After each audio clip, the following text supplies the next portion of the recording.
And welcome back, everybody, to another episode of Bubba the Bloom, episode 19. Got about a month of the season to go, so we're going to look ahead to the rest of the season schedule, try to talk some strategy to improve your standings along the way, and see where that goes. It's going to be a fun puzzle piece to put together.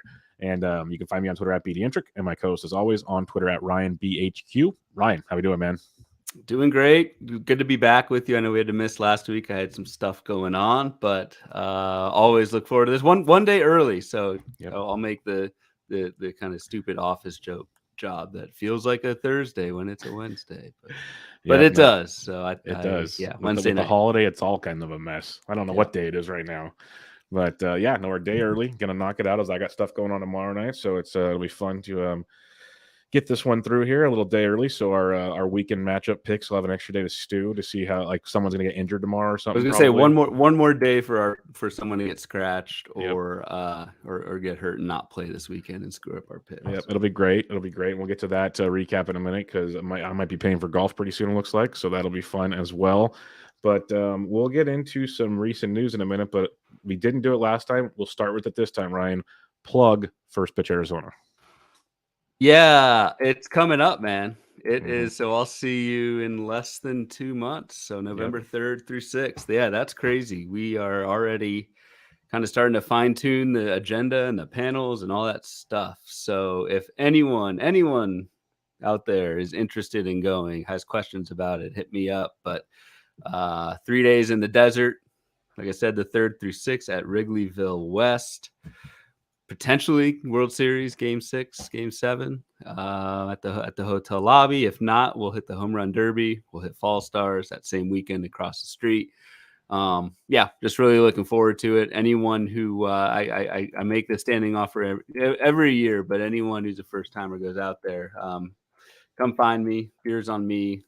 Go hang out in the lobby and just hang out and have a good time, because that's honestly what I like the most about it. The panels are great, the info is great, all that stuff, but it is really just seeing everybody, old friends, new friends, all that stuff. And that's where we met last year. Yep. So kind of kicked this whole thing off even last year. So I can't wait, man. It's gonna be a blast. It's kind of weird, like we were talking before too, like we're kind of half in First Pitch Arizona mode, half already in. I got an email this week for baseball forecaster time. It's starting up, but then we're also half trying to finish things out this year. So a lot going on.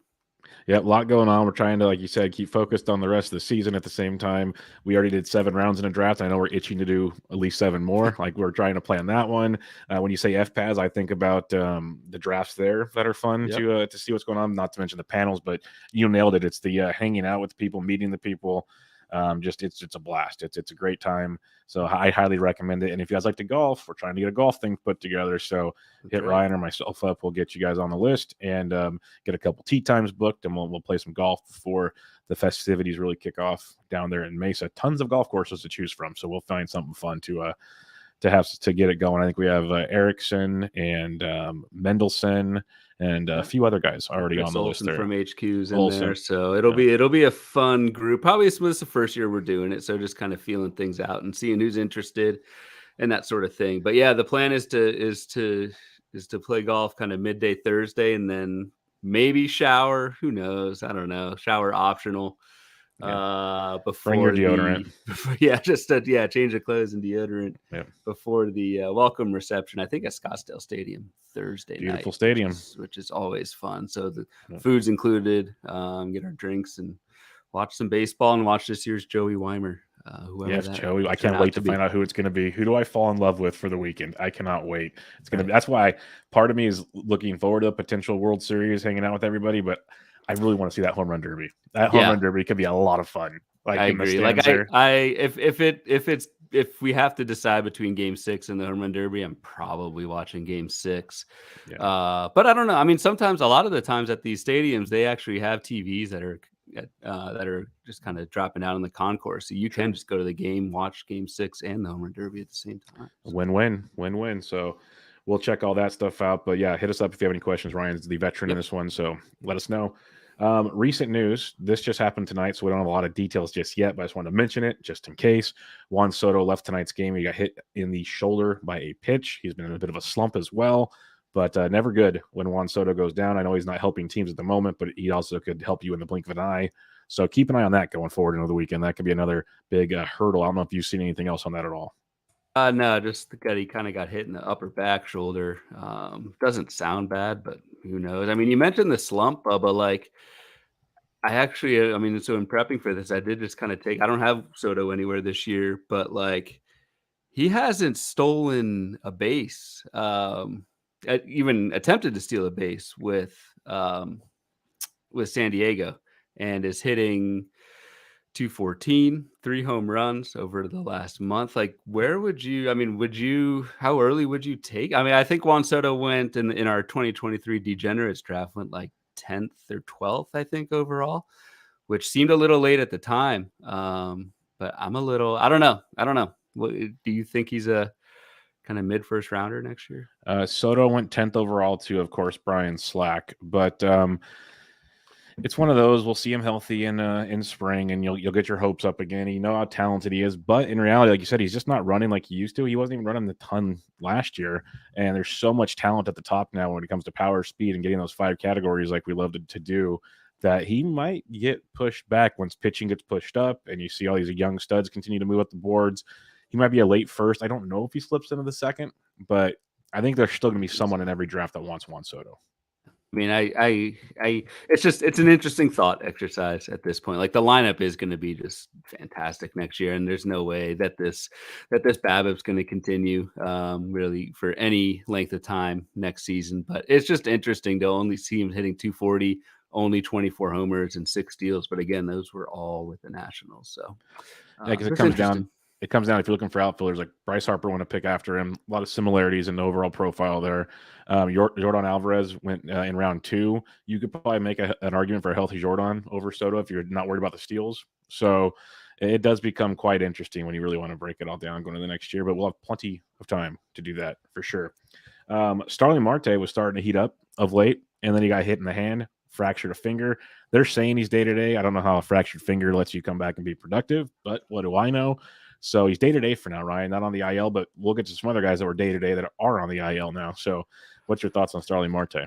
Yeah, it is kind of like, you see it's a non-displaced finger fracture. I think that's the good kind. I mean, insert Mets joke here, right? Like that they say he's day-to-day and a fractured finger. I agree. Like, that doesn't really sound great.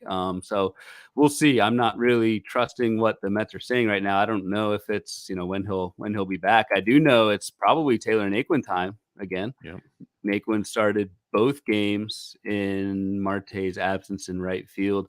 Homered, I think, homered earlier today on Wednesday, hitting 7th in pretty good lineup. And so, I mean, we talked about Tyler Naquin when he was traded from Cincinnati at the deadline and how it kind of killed his fantasy value because he'd be a part-time player. But as long as Marte is out, I think Naquin's going to play pretty much every day. They might platoon him a little bit, but if you're looking for playing time, and this will be a theme kind of when we get to the meat of the show with the September kind of strategy, anybody who's playing it every day can go on a heater right now. And Tyler Naquin, we've already kind of seen that from him early in the season with Cincinnati. So Tyler Naquin's somebody who I'm definitely interested, probably somebody who is on most even deeper league waiver wires just because he did not have an everyday gig before Marte went down. Yeah, no doubt about it. So that'll be quite interesting when looking at all that. Josh Jung, this is a guy going in early draft season. I made a joke on Twitter about my DC teams are going to be excited because it looked like the potential starting third baseman for Texas, and everyone was loving the power potential for Jung. And then he gets hurt. I thought he was out for the whole season. I thought it was a lost cause. Came back late July and started playing in AAA in 30 games. He's hitting 267 with 9 home runs and even a stolen base in there. So the 29 RBI has been super productive. And Brad Miller goes to the IL, giving Josh Jung a chance to make his debut on Friday. This could be a fun one for the stretch, Ryan. Tons of prospect pedigree. He's mashing AAA. Like, didn't seem to skip a beat with the shoulder injury. And you're right, Bubba. Like, everyone kind of scratched him off. This feels like 10 years ago, but Josh Jung was like the one. Remember that? I mean, there was just no information during the lockout of injuries and that sort of thing. He was one of those that we actually heard about. I think it was like February, where he was presumed to be out for the season and pretty much off of everybody's list. And so, yes, if he's on your DC, you may have a drafting problem because that was before I wasn't before going to say February. it, but yes. Let's wait and see what Zach's ownership percentage is for Josh Jung, because tell us you're in too many drafts and Yeah. you draft too early without telling us that you drafted too early. But no, I mean, like I said, AAA numbers look good. He's got the pedigree. If he plays every day, I mean, we that is kind of an if. I mean, we've seen what Texas has done with their third baseman this season. I'm looking at you, Josh Smith and Ezekiel Duran. So we don't know if it'll be an everyday thing, but I mean, if he hits, why wouldn't Texas let him go and see what they have? So. Yeah, I'd say Jung's a lot different than Duran and Smith. So let's hope they don't platoon like they did with those two and stress us out. So yeah, let's hope this is a good thing coming for Josh Jung. Dylan Carlson, the Cardinals and their embarrassment of outfield riches. They lose Dylan Carlson, who since August 1st, only hitting 207, started hitting a little bit of late, but still not great. He is more OBP guy than batting average guy. He goes to the IL, and they just keep calling up prospects that can rake. It's ridiculous what they're doing, but Carlson is pretty much done for a little bit. Done for a little bit. Looks like old Corey Dickerson's gonna keep playing at least against right-handed pitching somewhere out there. 7 righties this week. It was glorious. Yep. Somewhere out there, Yancey Eaton is smiling. But yeah, I mean, the other two spots, it also probably extends Lars Nootbaar, who's just pretty much locked in. Been a little cold lately, but locked in at leadoff. So, yeah, I don't know. Something with Cardinals devil magic. I'm watching a lot more Cardinals lately just because, man, I really want to see Pujols get 700.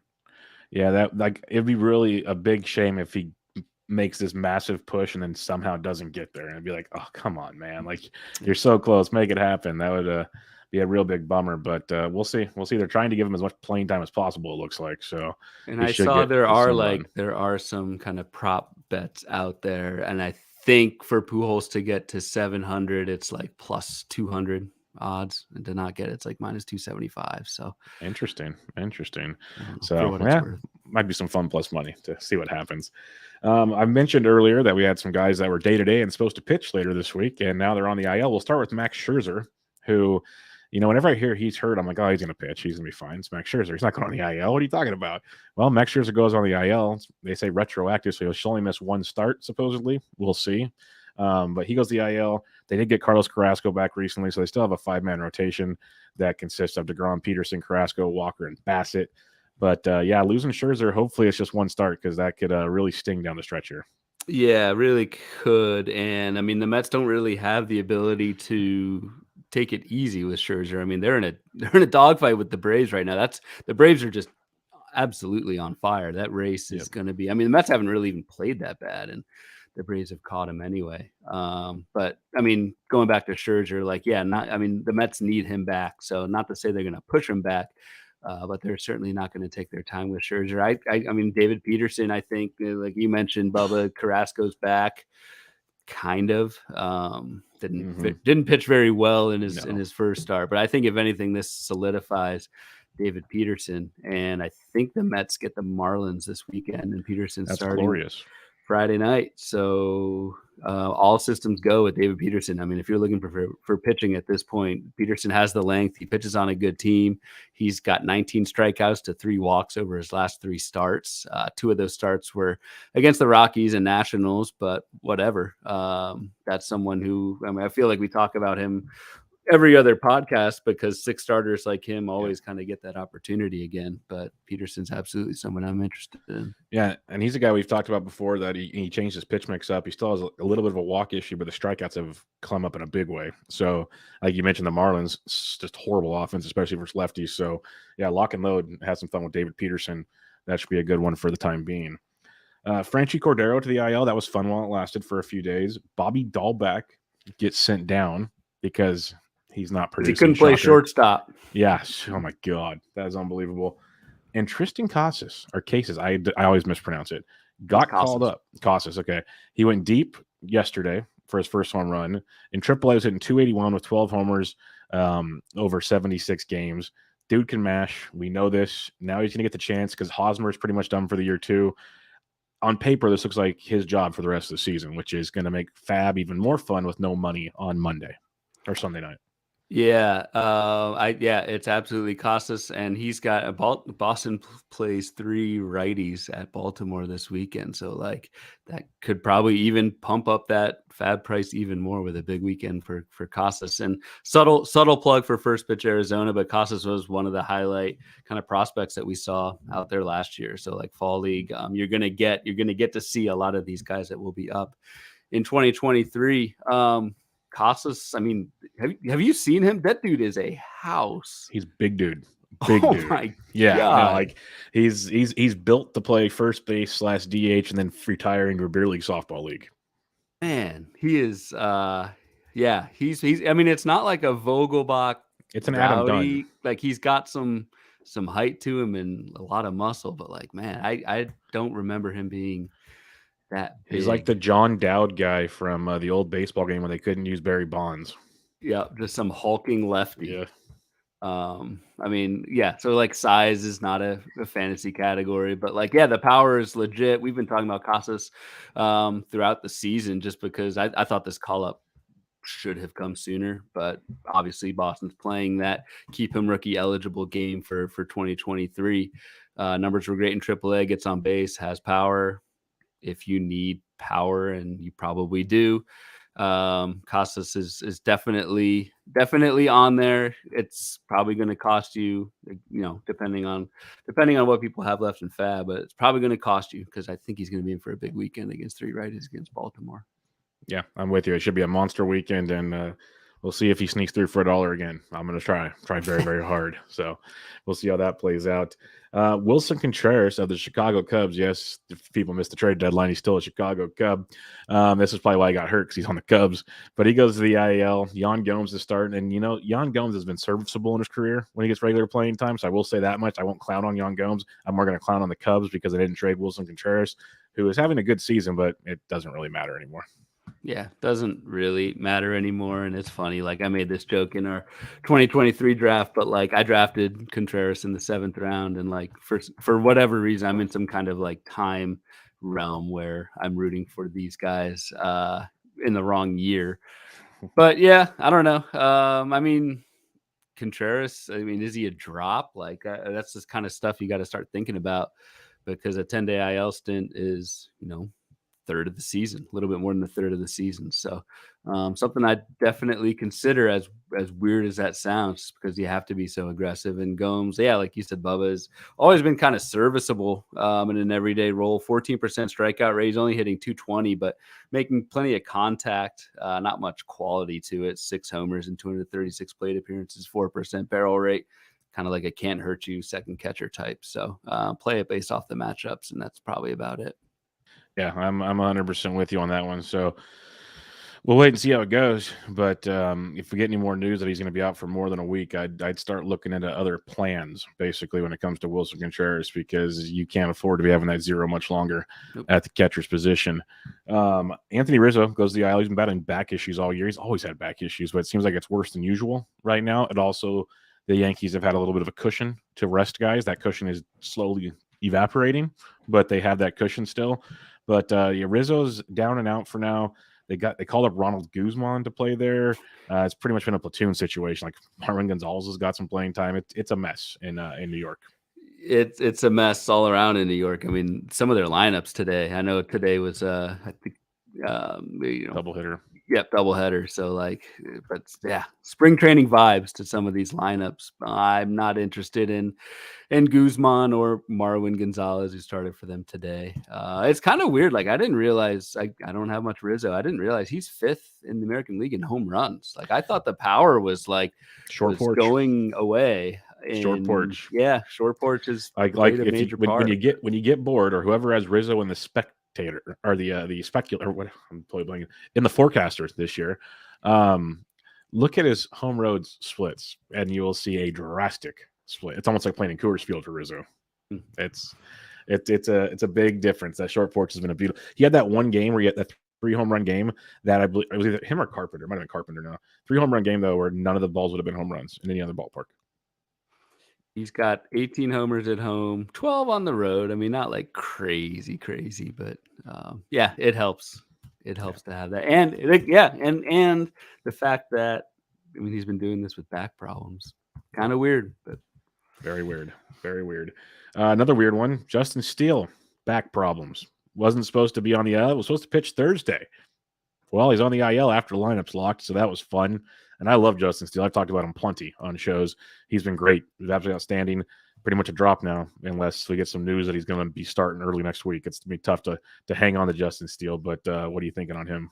Yeah, this is you sound bitter, kind of going through that. I'm just as bitter, if not more. He's burned me in my main event. Steele has the last 2 weeks because let's see, his last start he left early with back problems, but he still went. He still threw 88 pitches, and what we all know how good Justin Steele had been up until that time, and he had a .96 ERA in 5 August starts, but left his last August start with back issues. Couldn't make the following week's trip to Toronto because he's unvaccinated, so put on the restricted list, but was supposed to start the following weekend, last weekend, and got pushed back. So he was in my lineup in the main event last weekend.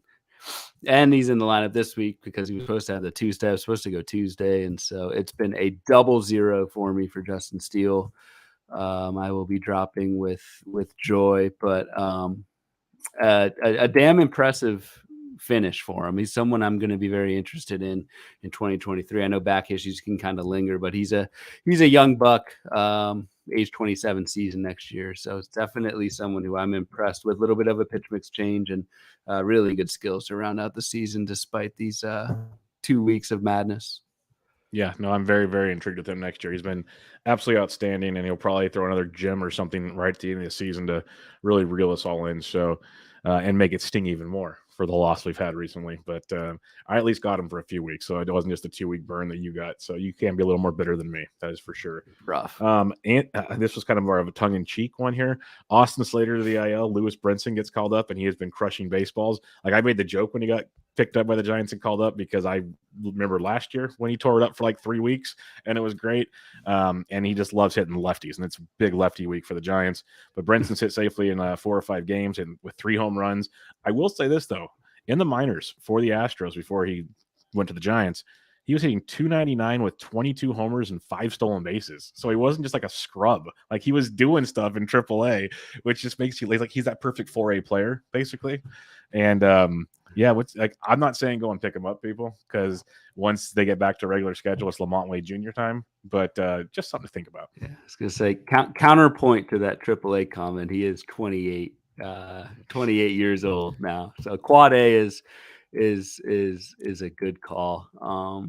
Yeah, I don't think it's Lewis. Lewis Brinson's season was, I think, supposed to be 2015, something like that.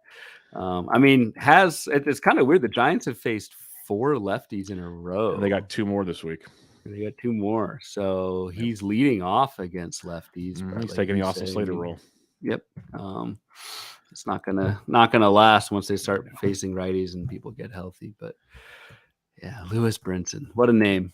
Yep, that's one of the Wayback Machine names for anybody that's played long enough. You know how many times we wanted to draft him for his upside, but like just to start next week, they get Kyle Wright, Strider, Morton against Atlanta, so he won't play any of those games right out the gate. So don't go rushing to spend money on him. If you're in a daily league, they'll pick him up for the weekend. He's get Drew Smiley and Wade Miley, so have fun with that if you want to. Brandon Drury goes to the concussion IL, and it didn't sound very good. Like the reports that came out from San Diego, like this doesn't feel like it's going to be a 7-day one. Might be a little longer. You never know. Things can change with concussions, obviously, but he might be out for a little longer than I think people want him to be. Yeah, it's really hard to tell like how hard this is. And obviously you hope that he's okay. It's weird, man. It's just another San Diego trade deadline like disaster. I mean, you kind of feel bad for him at this point, but yeah, did not sound good. Happened, I think, shortly after lock. So Brandon Drury is also in my main event lineup with Justin Steele. So they can kind of hang out on the IL all week and take a week off, boys. That's cool. But Yeah, it's rough. I mean, maybe if anything, like Will Myers might get a little bit more playing time. I think Myers homered on Wednesday, and similar side of the plate. I know Drury kind of plays everywhere, but Myers has started in left field and at first base. Played for the last 5 games in a still pretty decent lineup, hitting like 7th. He went deep So I tonight. don't know. Yep. Yeah, he went deep, and I don't know. I mean, it's Will Myers. We all know the book on him, but he could and this may be a repeated book, but anyone can get hot and stay hot. They just need playing time at this point. So, And we've seen it with Will Myers for sure. yes, we have. So 100% on board with you there. Nick Castellanos to the IL with an oblique injury from a swing. The latest thing I saw was from Matt Gelb, one of the beat writers, on September 3rd. This is how far back. It's the latest thing I've seen. They have not got the results back, so there should be something somewhere. But I have not seen anything updating Nick Castellanos. Maybe you have, but it seems like he's day-to-day is the nicest way to put it. Yeah, I mean, what a bad season for Castellanos. I mean, 13 home runs and 500 at bats like that. Coming off what he did in 2021, hit 309, 34 homers, 100 ribbies, and 95 runs. Yeah, this was not a good season for him. And I think Castellanos will be popping up, I'm sure, on a bunch of offseason bloom boards of guys who have had the track record and just it all fell apart this season. So I actually am quite interested in him for next season. It'll be year 2 in Philadelphia. Kind of that pressure's off. We'll see. But yeah, pretty bad way to end a really rough season. Definite buy low situation coming up. Nick Castellanos 100% on board. So. The talent's still very much there, like you said. He'll be on bloom boards, so be very, very interesting to see what that all entails come draft day. Tyler Mahle back to the IL. He had shoulder issues, came back, made a start, didn't last long. It was ugly. Back on the IL with right shoulder issues. I dropped him before this one. He's definitely a drop now if you still have him. So move on, please. Yep, he's a drop now, and Chris Archer stays, and Louis Varland stays in Minnesota. Should not be staying on your rotations. No. But yeah, sucks for Mahle. Yep, sucks for him. Speaking of Chris Archer, I'm going to do a side note real quick. For anybody that listens to the Chris Rose rotation, if you want to hear total baseball dude stuff, Archer was on the show, and him and Correa have beef from the sign stealing incidents. So the way they hashed it out is he said, we were in the shower where we were both vulnerable, where men can talk, as he said, and they talked about everything, hashed everything out, and now they're like best friends. Just let that sink in for a second. I was just like, alrighty. I'll have to listen to that. Yeah, I was just listening to this going, so this is what you guys do in your off days. Gotcha. Okay. Sounds good. I think we need old Fam and Jock to just hash it out too and see what happens. Like they talk, like you have a lot of football DFS guys talking about the shower narrative from like college days. Like you want the quarterback and the tight end or whatever. Apparently there's one in baseball too. Cutter Crawford, who we absolutely loved for a long time. He's hit the skids, and I mentioned it before the IL. Like I tweeted about him, like, oh, I loved him. Things have not worked out. It's time to move on. Now he goes to the IL. Definitely time to move on for those that still stuck it out a little longer. But man, the early profile looks really strong, Ryan, and it just kind of faded quickly. Yeah, faded really fast. Had that, I think, 9 earned run start against either Baltimore or Toronto a couple weeks ago, and just didn't really get much better from there. So it's hard to tell, like, I don't know, is Boston just kind of shutting him down? Is he really hurt? I don't know. But it does make sense for Boston to just kind of protect Cutter Crawford. I mean, 26, he's not like super young, but they're not playing for anything at this point. And I mean, it'll extend Brayan Bello, who we'll talk about a little bit later in the show. Extend him and give him a longer look, who's actually pitched, and I'm maybe stealing your thunder, but pitched better lately. So we'll get to him lately, but he's definitely part of that Sox rotation, at least until Boston wants to pull the plug on the season for Bello. Yeah, which could come soon. You never know with Boston. Jorge maybe Polanco, this weekend. Yeah, good. Yeah, that'd be my luck. Jorge Polanco was day-to-day forever, and they finally put him on the IL with knee inflammation. And it sounds like it's just one of those that the knee was never getting better. Like they kept trying to test it out. It didn't work. They said, screw it, we're going to the IL. There's no timetable right now. It's a weird one. And the Twins need him because they're still competing for that division. And so it's a tough one. He's one of those, like, if I don't get real positive news this weekend, I could see moving on from Jorge Polanco, which is a tough one to do this time of the year. It's a tough pill to swallow, but it's something you pretty much have to do. I mean, if there's something with no timetable, or there's still some vagueness to the return, like I think you have to cut bait. I mean, Blanco wasn't really doing much anyway. In the second half, he's hitting 226 with 6 homers and 133 at bat. So like, it's not actively hurting your team. So I would cut bait and move on. It is interesting, like you mentioned, Bubba, the knee injury kind of lingering. I do wonder how much. I mean, obviously last season for Polanco was a career year, right? Hit 269, 33 homers, 11 bags. Like that was massive. I do wonder how much that knee injury affected his 2022 and what the buyback potential is for Polanco next season. Polanco's only going to be, I feel like he's a lot older than this, but he's, and I always get guys mixed up. Like I always get him mixed up. I think I put a tweet about this. I always, for whatever reason, I get him mixed up with Eduardo Escobar, who I think is like 34. And I just cannot separate those two guys apart. I think they're on the Twins together at the same time or whatever. But yeah, Polanco at age 30 next year, like has that track record. And if the knee is healthy and that's what was dragging him down next year, just tuck that away for your off-season prep. Yeah, there's gonna be a lot of guys like that that'll be fun to dig into and see if it's worth taking the gamble on at the proper draft price. And last piece of news we have here, there's probably much more because that's what we do these days. Andrew Benintendi goes to the IL with a hamate injury, has to have surgery, likely done for the rest of the season. Might make a late return, but for fantasy, he's done. So move on from Andrew Benintendi. Yep, and a kind of shaky shaky Yankees outfield gets just a little bit shakier. So Yeah, our boy Aaron Hicks maybe is a little safer, but that's probably not a good thing. That was my first thought. Well, playing time secured for Aaron Hicks, but then you have Oswaldo Cabrera. They called up. You got Miguel Andujar's been getting some love for you.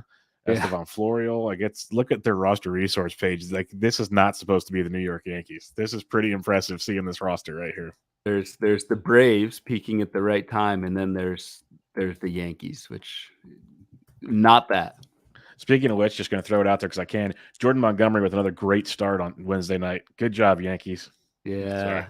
He did not. It was shades of Yankee version. Jordan Montgomery did not get the win. I think it was like 6 2/3 with 6 2/3 one earned run. But couldn't get the dub. So yeah, that still took place. I think he has 5 wins and like 7 starts with the Cardinals. So I'll take it. Cardinals came. I think the Cardinals. Yeah, they came back and won. They were so it was 1-1 when Montgomery left.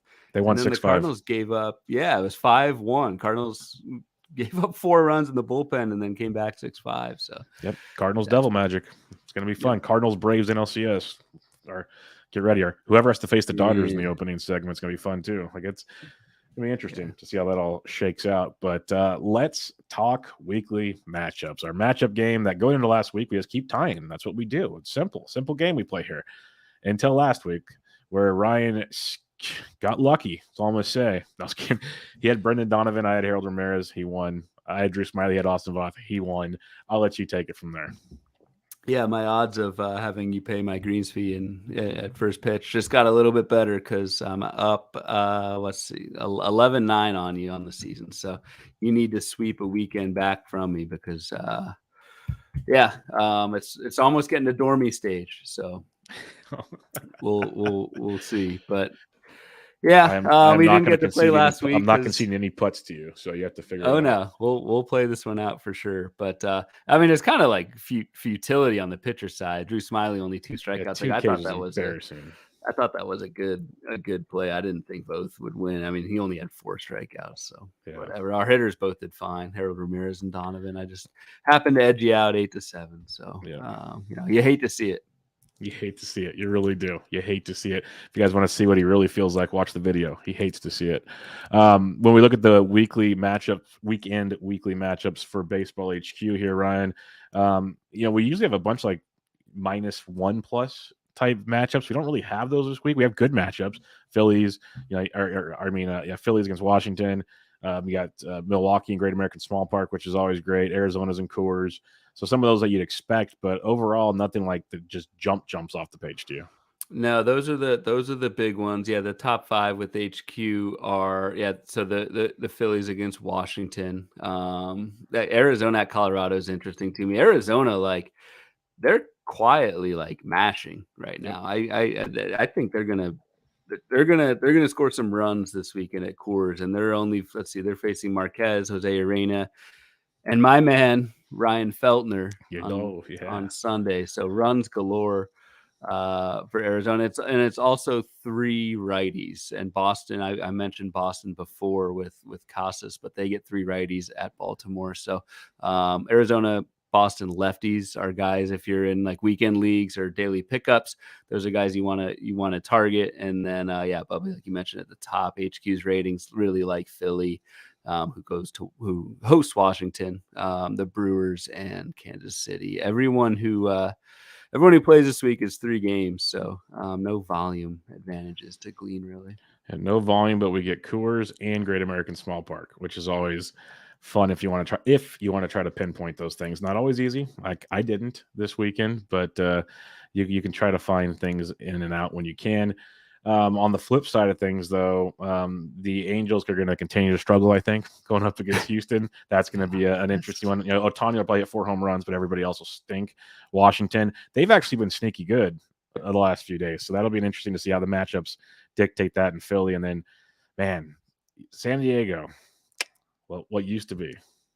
Yeah, they've got San Diego and the Nationals have the 2 toughest, but San Diego really sticks out to me because some of these ratings are based on like their own lineups futility. So San Diego, gets those 3 games against LA, and LA just dominates them. It's gonna be Dustin May, Julio Urias, and Andrew Heaney. So 2 lefties out of the 3. So be a little bit nervous about any left-handed San Diego bats. And then Washington, like you said, Bubba, has sneakily been kind of okay, which again, if you're streaming, like those are the types of guys that are maybe on your waiver wires and you're thinking of picking up. But at Philly with Syndergaard, who's pitched better lately, Ranger Suarez obviously has pitched better lately, and then Aaronola on Sunday. That's a pretty brutal stretch for them. So, it's interesting. I'm trying to look and see if there's a Yankees Tampa is a kind of somewhat playoff matchup picture kind of thing. So Seattle Atlanta is probably my favorite. That's a fun one. That's a very fun one for the weekend. That'll be interesting to see what happens there. You would think LA San Diego would be, but San Diego's fallen off so much. But that Atlanta Seattle one, that's sneaky nice. Tampa Bay New York could be for the division in the end of things there. So that's interesting as well. But there's not a whole lot else. That's why it's weird. The matchups aren't any too crazy. I guess Cleveland and Minnesota technically, because they're both in it. So that has a little bit of volume to it as well. But nothing like we've had some good ones recently, like the Braves Dodgers series was a good one weekend and stuff like that. So nothing that jumps off the page anymore. Let's get into our picks for the week. I'll let you have the floor since you mopped it with me last week. Who's your hitter for the week? All right, my hitter for the week, I went with, who the hell did I go with? Oh yeah, Brandon Marsh. Hitting for power, not making much contact. So I'm hedging a little bit that he's going to make, like the strikeout rate's been really high for Marsh, but like we just kind of talked about, what Philly gets the easiest rating of any team this weekend. So they get Washington.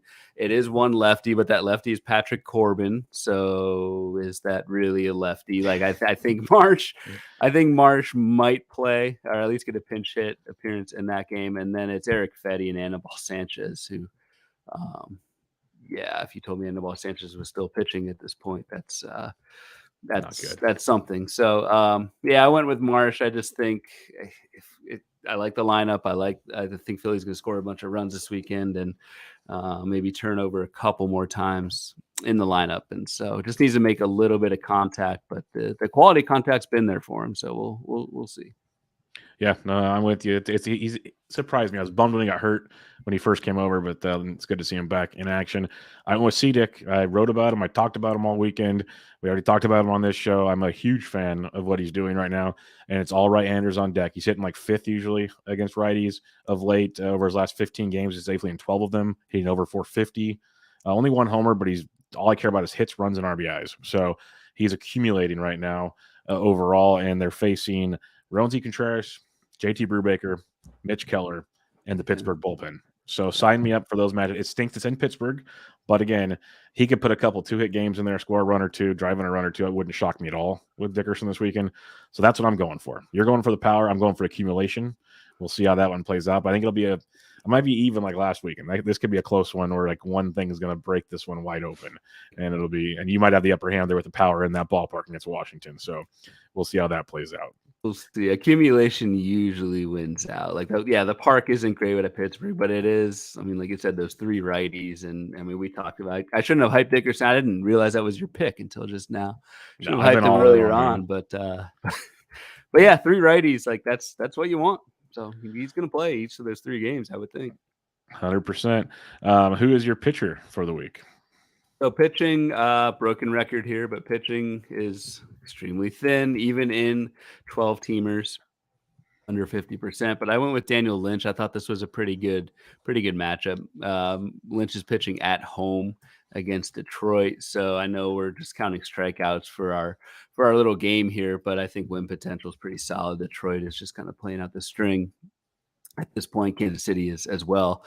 But Lynch, the big thing for me is, like, even though the 482, like the ratios are bad, 42 ERA, 154 whip, he's still missing bats, 12% swing strike rate. And that typically, trends with strikeouts. So, he's gotten 10 strikeouts his last 2 starts, just pitched at Detroit, which I need to kind of look at, maybe something for this offseason.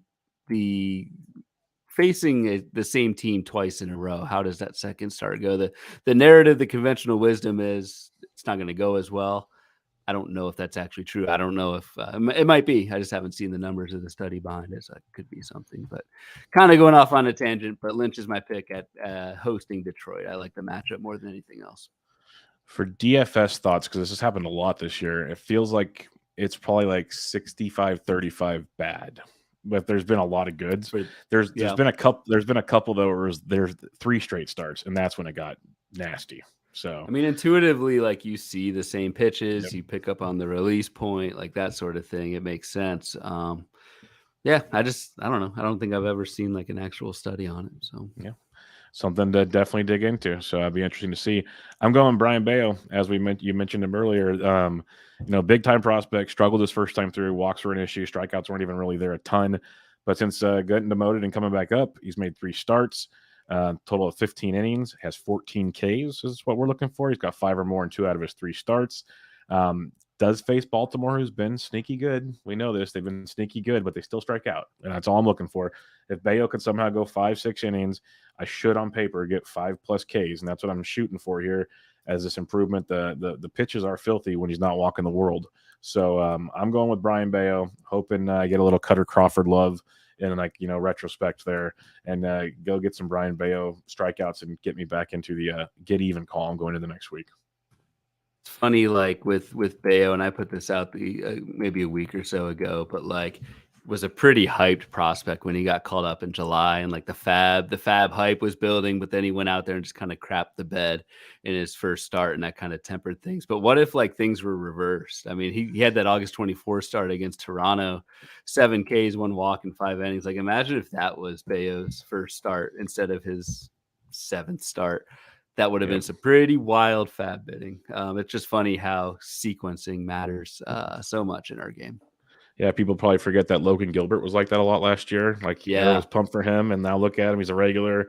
Kirby's been a little better, but he had some hiccups too. Like, these guys are young. Even Manoah's had some rough patches this season. Like, he's still very, very good. But Bale's got the pedigree where I wouldn't be surprised if he starts to figure it out a little bit more than people want to give him credit for. So you're right there. It's just the recency biases or the biases. Like, he got shelled, don't want him, but he has improved. So we'll see. We'll see what happens.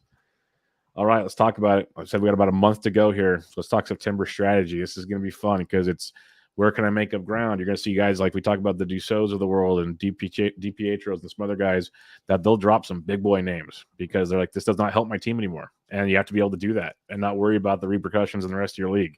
And you need to focus on, like, I know Rob's talked about, he went like 9 relievers one week because he just needed as many saves as he could figure out. You do all kinds of goofy stuff, but we're talking matchups potentially, strengths of schedules going forward, different ways to go about there. So how are you approaching these final 4 weeks, Ryan?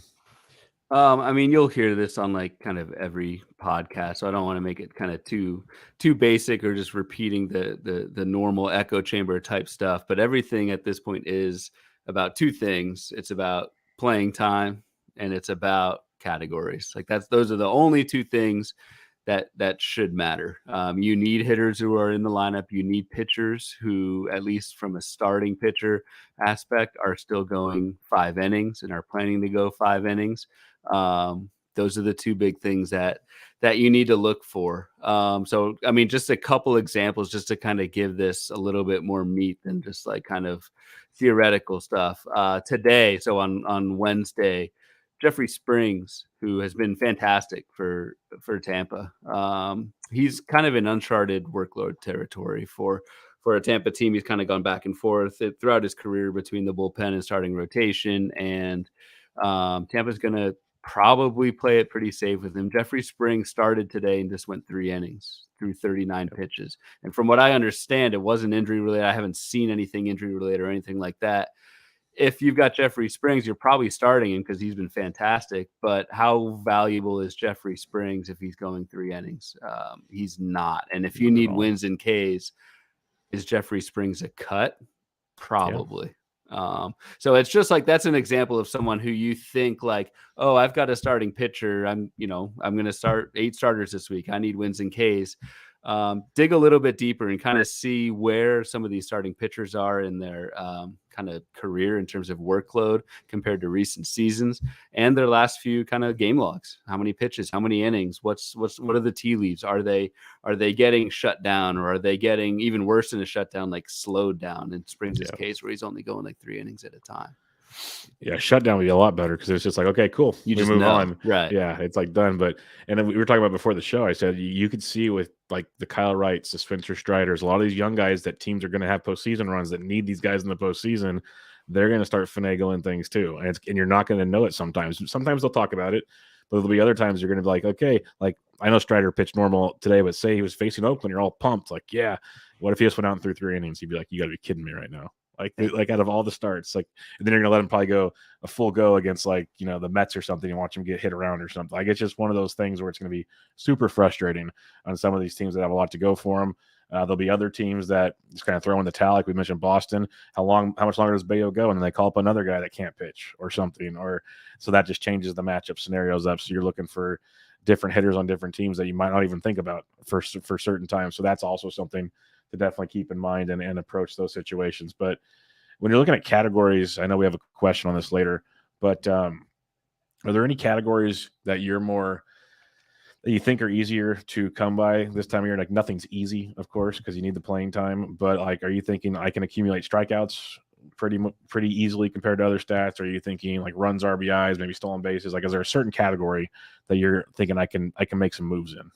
Yeah, it's tough, Elliot, and this is just like my opinion, but like I always find that, especially on the hitting side, it's kind of like just stolen bases that are really manageable. Like, you can be ahead or way behind in home runs, but it just affects everything else that I kind of play it straight. So like, and this is not a brag by any means. My main event team is in like 7th place.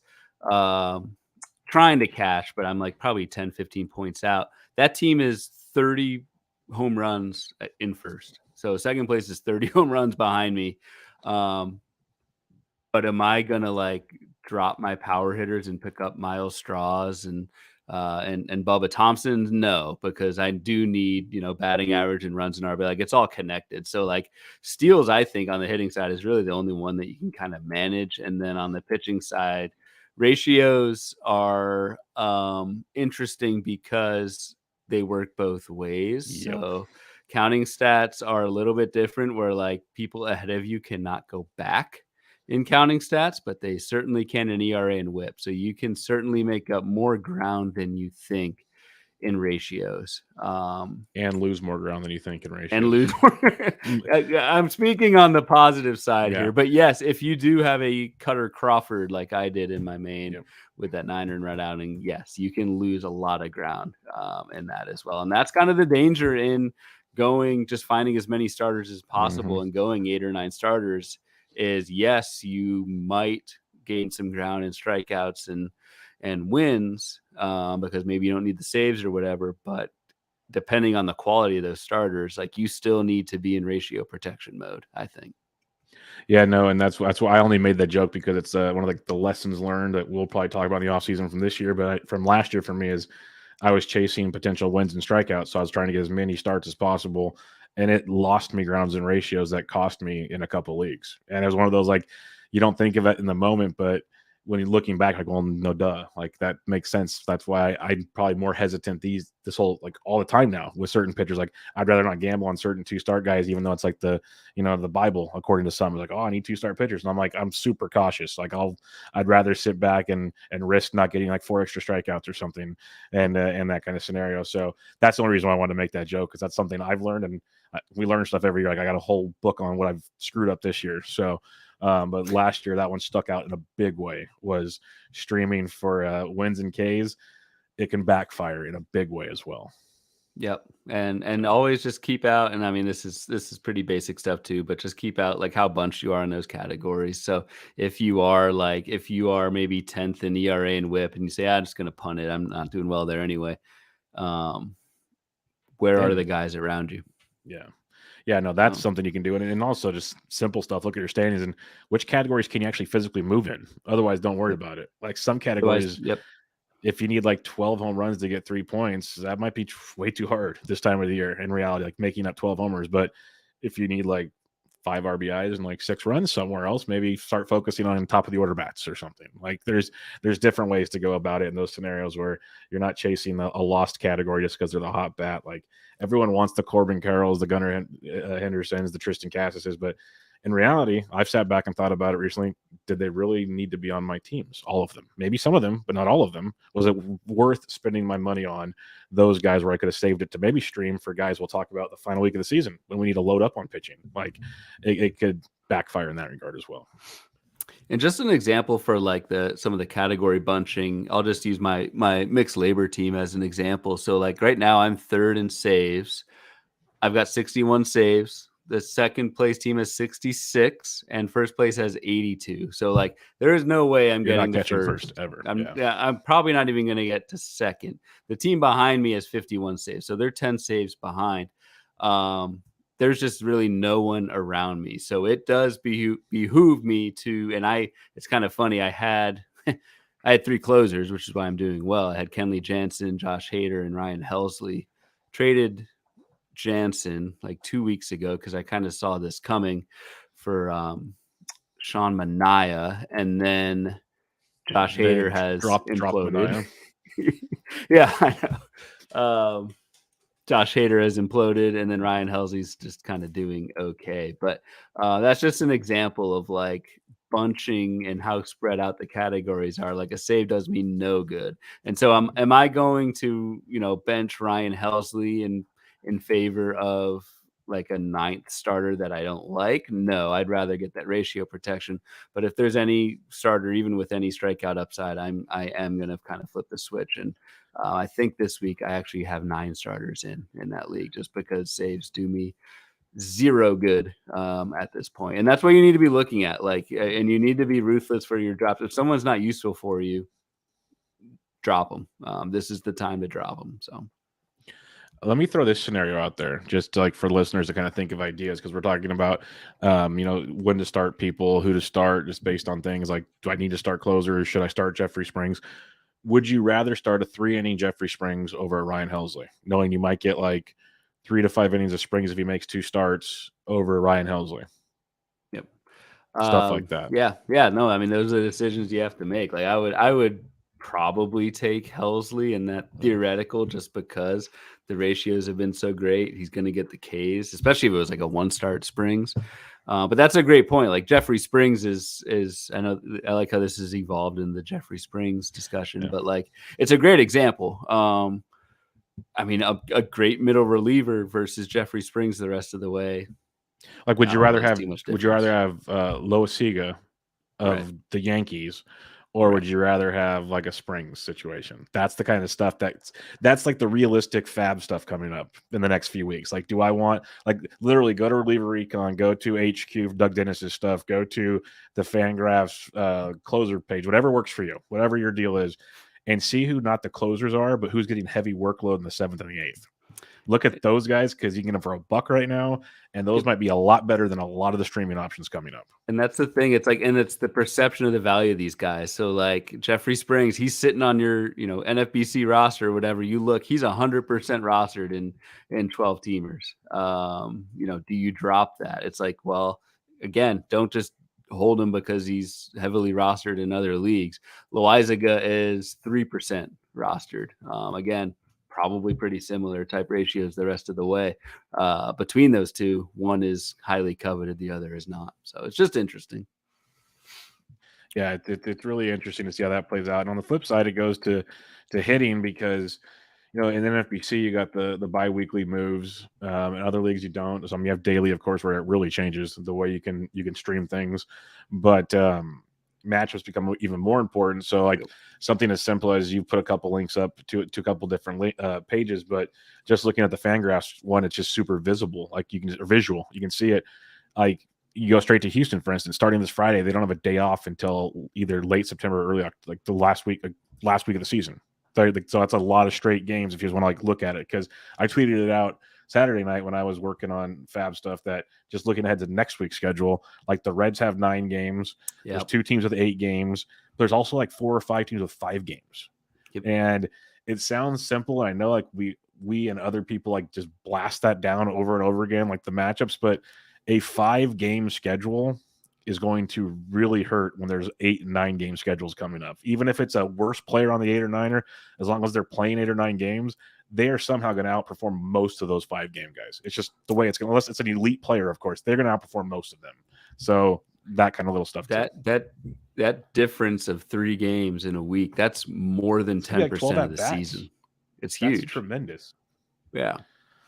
So it's and yeah, I mean, you bring up the schedule, like there's a couple of good resources out there, like Bubba, you just mentioned the Fangraphs page, which is really nice. I like this site called Tankathon. I don't know why they call it Tankathon. I guess they track it for like odds to get draft lottery and stuff the following year, but they've got a really cool page. And if anyone I can put the link out. Yeah, I never heard of it until you put it in there. I was like, oh, you hadn't? I don't even know how I found it, but like they've got this one page where it's got everybody at each team, how many games left and what the strength of schedule and the toughest and easiest opponents and the number of games by opponent. And it's just like, really, it's one page you can go to that basically just summarizes. It doesn't give you like the sequence and when they're going to play everybody, but you can kind of pair it with Fangraphs or, RotoWire or whatever to kind of put the whole picture together. But this is just a really nice kind of snapshot on Tankathon of who are the teams that have the most games, what's the strength of schedule, and what are their opponents. So like right off the bat, the number one strength of schedule team in terms of number one, I say hardest, is Arizona. And you just look at on Tankathon, they've got 8 games against LA, which is absolutely brutal, especially from the hitting side. We'll see, I don't know what that LA rotation is going to look like in September, but that's again, another variable that you play. But 8 games against LA, 2 against Houston, 3 or 5 against San Diego, and 3 against the Brewers. Like that's a tough stretch. Whereas like the easiest schedule remaining is the Mets. They've only got 2 quote unquote hard teams in Atlanta for 3, the Brewers for 3, but the Mets play Washington 3, Oakland 3, Pittsburgh 4, Marlins 5, and Cubs 3. Like that is butter, man. So they only have 24 games, which is, another kind of issue there in terms of volume. But if you can get the Mets on the right week, like, man, that's a pretty easy schedule. Man, you got the Reds again, 28 games, which is kind of the top number for most of these games. Again, 9 games next week helps, but 7 against the Pirates, 7 against the Cubs coming up. Like I know they got the Brewers for 7 and Cardinals for 5, so that's tricky. But in reality, the Brewers, Burns hasn't been the same Burns. I'm not expecting to be that bad forever. Don't get me wrong, but Peralta's not going deep. Lauer's not Lauer right now, so that's not as cakey as it was. It's still not bad, but if you get those matchups, at least some of those in Great American Small Park, anything can happen. So that's always interesting. And you see a lot of trends here too. It's the Central teams and then the AL West. Like it's like that's a big and then the NL East pops up. But yeah, it's interesting, like Seattle, and it made me like dig into certain guys last week, and now seeing this makes it stand out even more. Like Abraham Toro got called up. Not a fancy name to some people might remember him from last year, but he's playing every day. He's second base, third base eligible. Like he's got a little pop, and they play the A's for 6, the Tigers for 4, Royals 3, Rangers 3, Angels 4. Like that is juicy. So That is, yep. It's interesting looking at some of these that you can really pinpoint some interesting matchups just by looking long term. So, like you said, you see that, then you see like maybe when do they play. I'm always a fan. I've preached it forever, especially for pitching, but hitting if you can. That's why I tweeted it out the other day. Is I like looking a week ahead. You get these guys so cheap now; it doesn't really matter. No one's got any money, so it is what it is. But go and load up for guys for 2 weeks from now if you want to, and then you don't have to worry. Like just start planning ahead. Yeah. You'll be much happier in the end. That's something I need to, from an in-season kind of process for next year. It's tough. I need to get better. I don't do it nearly enough. Like I wish I did. It's just like the certain Saturdays where I have extra time where I'm sitting there, like when I'm at my in-laws' house. So I had some extra time on my hands, but it's one of those situations. Cincinnati, you mentioned 28 games. The other team with 28 is Cleveland, and they've got a pretty juicy schedule as well. So any kind of Cleveland bats, Cleveland plays Kansas City for 7 against that rotation, the Rangers for 3 and the Angels for 3. Their quote unquote harder opponents are the Twins, and from a rotation standpoint, like the Twins aren't it. So that combination of volume and matchups for Cleveland, I think, is really interesting in terms of pickups. So and there's some teams that can look like you said the Twins, and I'm sitting there going, and you mentioned with the Dodgers earlier, like what's the rotation look like? Well, this is the Twins based probably like on their season numbers and their win percentages, I'm guessing, and whatnot.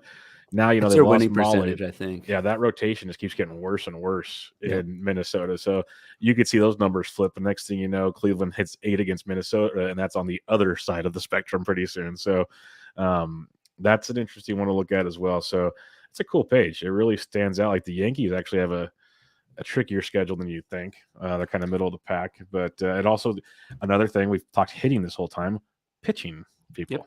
So you can easily flip this on its head again, even if it's just for those middle reliever guys we're talking about. Like, hey, like for example, Tampa Bay's got 27 games. They're like out of the top 10 teams. That's the most games, and they get some nice matchups. Or no, on the flip side, I want to go to the bottom. Sorry, the Reds again. You can go to that angle if you want.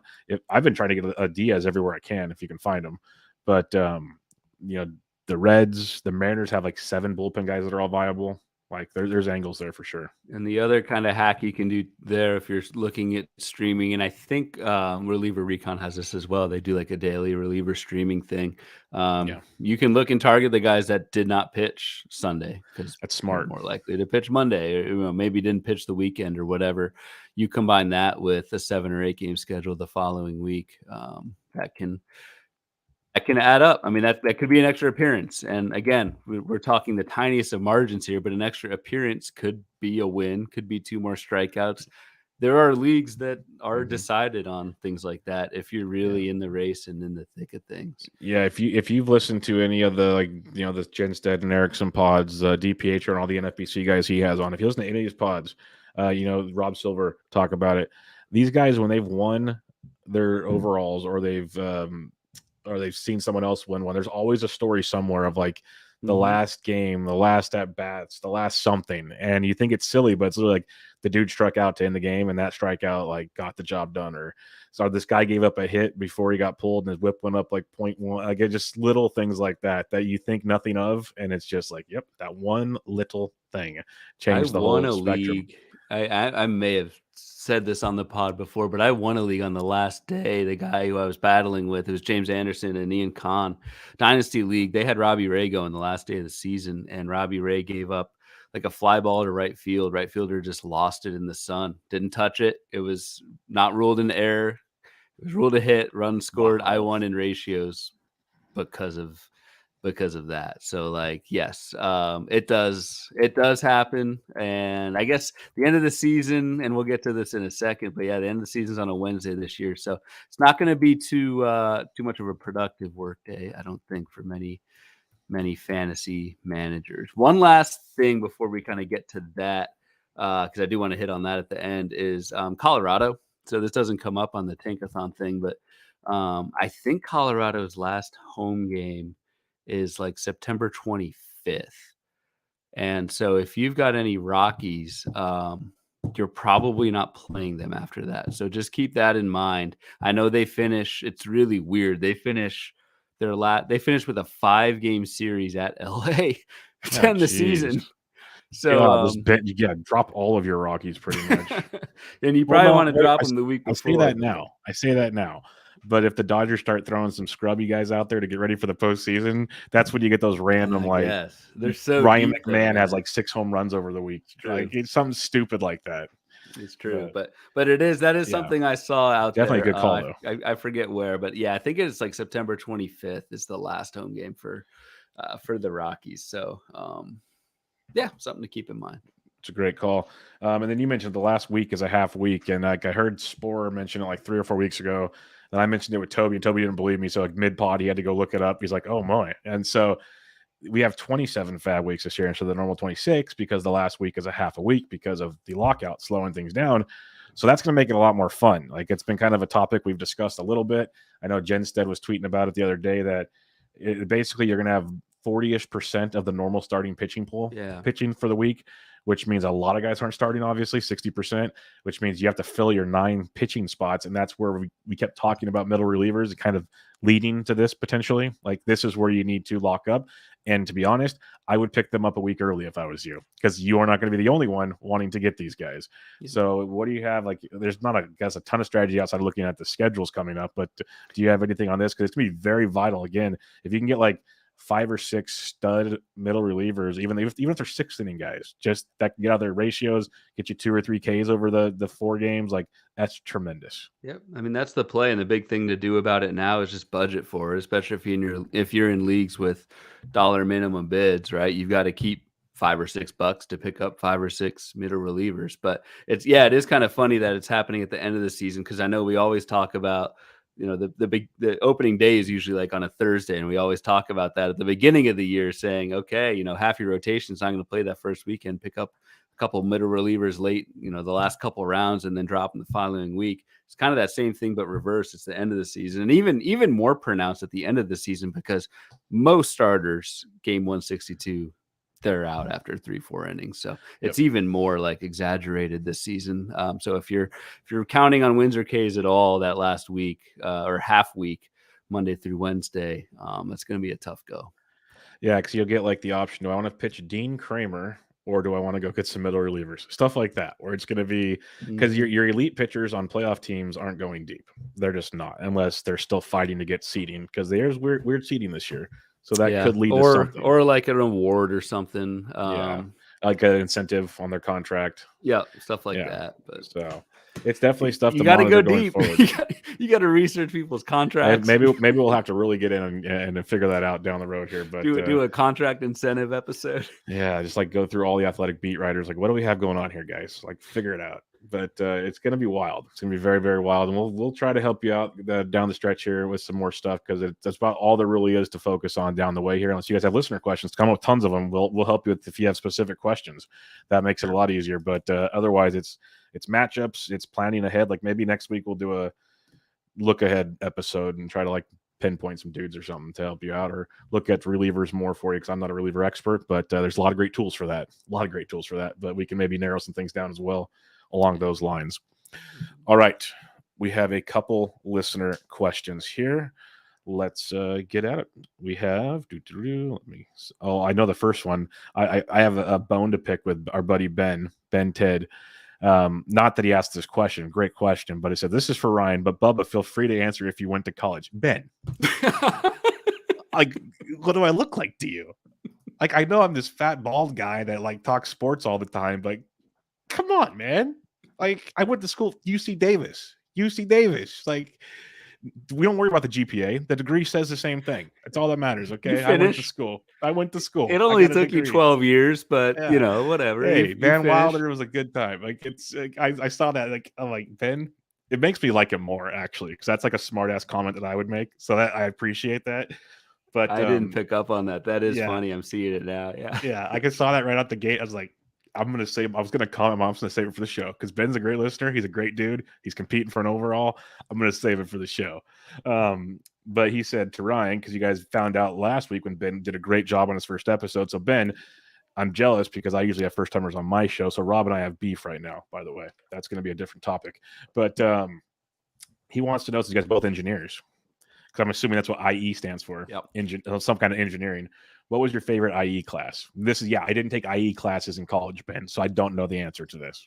Yeah. So we found out because of the podcast that Ben was on with Rob DiPietro, the Pull Hitter Pod. Yeah, like last week, I was listening and Ben just kind of threw it in that he was an engineer. So I'm an engineer. I went to Virginia Tech and then University of Arizona for my master's, but not only engineers but industrial engineers. So we both have the same major and do fantasy baseball, which is just kind of crazy. So that was cool to kind of listen to. And again, an awesome podcast with Ben and Bob. I'm going to mispronounce it, Kramutola, who is leading the main event. And as an aside, I'll get to the answer in a second, but like it's pretty awesome to see so many people we know atop the main event leaderboard. It's gonna be a pretty really wild cool finish. So Jen Stad's in second, Ben's in third, two Steve Weimers at fourth and fifth. Jeff Erickson's down there about 15, so he's in the mix, but should be a good finish. To go back to Ben's question, my hardest class was linear optimization. You said your favorite class. Oh, favorite class. Definitely was not linear. Yeah, I was saying, I know it's not your favorite, but it was your hardest. I would say statistics. So we took engineering statistics class, and that's actually where I learned some of this stuff. I had played fantasy in college, but I was not writing or anything or in the industry or anything like that. So wish I paid a little bit more attention. But we did do stuff like correlations and t-tests and p-tests and all that kind of stuff to test out kind of the relationship between factors of things. And it's funny, like I kind of glazed my eyes over at the time. It was an interesting class, but like if I was into baseball at the time, like that would be the thing, because we do that stuff all the time. What metrics do we look at that, what power metrics do we look at to correlate with home runs the following season, those kinds of things. So that was a class I took in school that I enjoyed and would have enjoyed even more if I knew how much I use it now.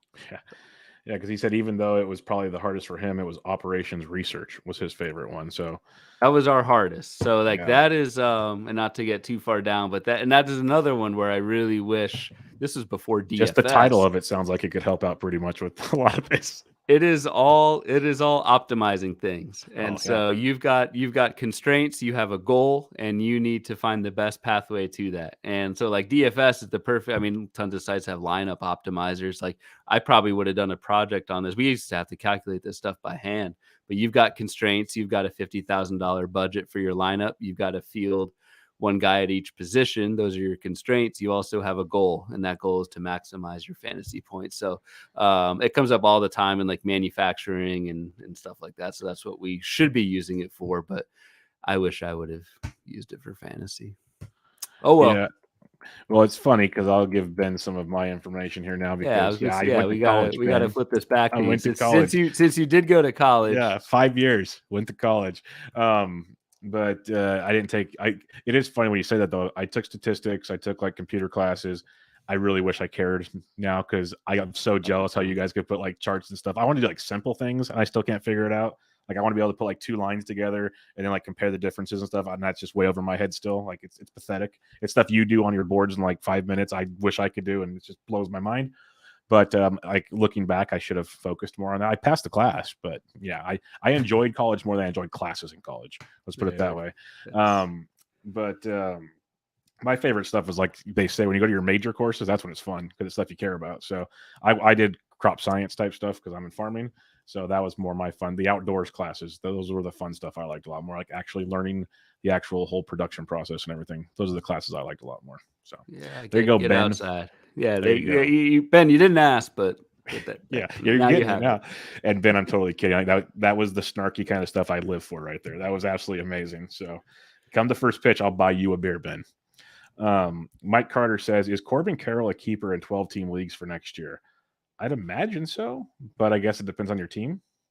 Yeah, I mean, the cop-out answer is your team, and I'm assuming this is Roto, but yeah, like Corbin Carroll was taken it was a 15-teamer, our 2023 Degenerates draft, but was taken in the 4th round. I think Brian Slack took him, and that felt about right. Like, especially in a Roto, like I mean, Corbin Carroll could freaking lead the majors in steals next season. So, depending on obviously what the options are, but yeah, Corbin Carroll will be very much relevant in 12-teamers next season. And if Well, there's any kind of like dynasty or contract component to it, that's I an was going to easy say it call. might not even be a next season play. It's a long-term play with Corbin Carroll more than Right. anything. So 100% He's with you excited. there. He hit his first home run Yep. on Straightaway Wednesday. center So, field. That yeah, was a big boy shot. it was bombed. So, Yep. and Big he boy can shot. move. He is. I've seen Lightning him fast. beat out a couple infield hits or at least get close. And yeah, the speed's legit. That D-backs team, like you said earlier, they're hitting and they're going to be fun. If they could ever figure Yeah. out pitching, they got some young, talented bats. Like it's a fun team. Some non-Zach Allen pitching. Man, it's a crazy. run. His next start is at Coors, so that 41 innings Get the streak is going flu. to be Get the flu. tough. Go start somewhere else, please. For the love of Yeah. God. Gaman8 asks, what's a realistic deficit to make up with regards to RBIs? We'll start there. It's a 2-part question. I think we were kind of saying maybe the most 10, but it's tricky this time of the year. Yeah, I mean, it's a good question because I mean we kind of alluded to this earlier, comparing like your ratios, your batting average, ERA, and WHIP, where it can kind of work both ways. Counting stats is a little bit tougher, but just think about how much you can make up in a week. And I think making up like 10, just to throw a number on it, if you can make up, this may be a little aggressive, but you can make up 10 RBI per week. There's 4 weeks left. I think that's something that probably isn't likely, but is at least reasonable to expect if your team goes on a heater. Something like that you could do. So I think like maybe like 40 RBI or 40 runs. Those are probably kind of your About 10 max a of what week. you could make up, something like that. But one thing I would do is, I mean, depending on what site you're on, one thing you could do to actually kind of run this is most sites have like your standings by week, and you can see just on average what the top performer had in each category that week, what the bottom had, and what's that difference. That most likely the people ahead of you aren't going to be at the bottom. So don't take that kind of top versus bottom difference and extrapolate that out. But that can at least give you a ballpark just to kind of see like what that production looks like over a week, and then multiply that out by 4 weeks left. Yeah, and that goes back to these geniuses that you engineer guys and guys that can make spreadsheets and stuff. Brian Slack talked about it on Pull Hitter podcast, and I got a sneak peek at it, and other people have as well. He does his chart, his week to week, his own gains, and so he can see like how he's making up ground, how he's falling back, and he keeps track of those things. So there's that, and like you said, like 40. What instead of looking at the big number, look at a week to week, like you said. You're looking at your week to week numbers, but when you're going into your fab for the week, like realistically think about that week. Don't think about the next 3 weeks, because it's going to change each week. So focus on how many do I need to gain this week to break the number down. Basically, that's a really good point. Yep, and I kind of inadvertently did it that way, but yeah, if you can just chop 10 per week, you'll get there. But it's very important. Focus on that instead of don't try to find a guy that's going to outperform everybody else by 40. Go find like 3 dudes for this week that could get you extra 10 and go that direction. And that's where we were saying those extra 12 at bats next week from Cincinnati. Like maybe that's 4 or 5 RBI. If guys like Donovan Solano, who are garbage, but he might play every day in Great American Small Park. Like he's got so much value now, like so much value. So think about it. And then he says, do you also think Vinny P comes back this year? Yes, I do. He's rehabbing. He should be back, I think, maybe this weekend. Yeah, and I wonder what that means for Prado. But yeah, I was talking with Toby about that. I think if they really want to do it right, but it's a big if, it's as simple as you either have Melendez play the outfield with Salvi catching, and you have Prado or Vinny P DH. That's my 2 cents. Easy. It's an easy game from Not over that here. easy. It's an easy game from over here, but who knows what Kansas City will do. Exactly. Like on paper, that's how it should be to get all your big studs in the lineup. We'll see how that takes place. But that's how I look at it. But that's it, Ryan. That's our last question of the night. So any final thoughts as we have about, like I said, 4-ish weeks to go? Not really. Just if you're fortunate enough to be in the September sweats, enjoy it. I've been there. It's when you're in it, it's stressful. You're staring at standings and looking at things you can't really control, but just enjoy it, and that's why we play this game, the competition, the thrill of it. So we'll be back at it next week with more stuff. Yeah, maybe we'll do like a middle reliever analysis, something like that, for guys that are just kind of available everywhere and who the best skills guys are. That's guys available that start speculating on now, because it'll definitely, if you wait till the last week, you're going to lose out on a lot of, like, you're going to have to make a waterfall of like 25 relievers because everyone's going for them. That'll be a miserable Saturday night. That's all I'm going to say. Like, that'll be a horrible Saturday night. So start planning early if you can. Yeah, let's do that next. All right, good. I like having topic done. I like having an agenda for next week's show already. So that's awesome. But we'll come back with you guys with that. Keep your listener questions. Like I said, though, if you have like specific questions, we'll talk about all that stuff to help you out. So bring all the goods as usual. Check out Ryan on Twitter at RyanBHQ and his work over at Baseball HQ. Go check out First Pitch Arizona, which is like less than 2 months away. So we got that going for us as well. I'm on Twitter at BDentric. Again, you guys have a good one. This was Bubba and the Bloom, episode 19. Catch you guys next time.